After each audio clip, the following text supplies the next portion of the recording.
ఏమైంది బేటా? జాబ్ రాలేదా? వచ్చిందబ్బు, కానీ ఈసారి బెంగళూరు రమ్మంటున్నారు. మీరు నాతో రాలేరు కదా. ఇంత చదువుకున్నా ఆంధ్రాలో ఒక్క జాబ్ లేదా అబ్బు నా కోసం? యా అల్లా. నమస్కారం అండి. నమస్కారం, చెప్పండి. మా అబ్బాయి జాబ్ గురించి. సార్, నేను JNTUKలో బీటెక్ 86% పాస్ అయ్యాను. ఆంధ్ర యూనివర్సిటీలో మాస్టర్స్ 90% ఫినిష్ చేశాను సార్. అవన్నీ కాదమ్మా, నూడిల్స్ వండవచ్చా? నూడిల్సా? పోనీ అంటలు తోడవచ్చా? అదే డిష్ వాష్.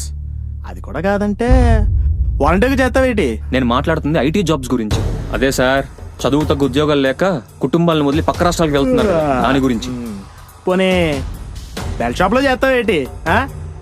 యావా ఉన్నాయి కదా. వీళ్ళకి అబ్బు మనం ఓటేసింది. ఛీ! నా గురించి ఆలోచించి నీ భవిష్యత్తును పాటు చేసుకో. రాష్ట్రాన్ని వదిలి వెళ్ళిపో. లేదబ్బు, వీళ్ళు ఈ రాష్ట్రంలో ఉన్నంత వరకు ఈ రాష్ట్రానికి భవిష్యత్తే ఉండదు. ముందు వీళ్ళని రాష్ట్రం నుండి తరిమి కొట్టాలి.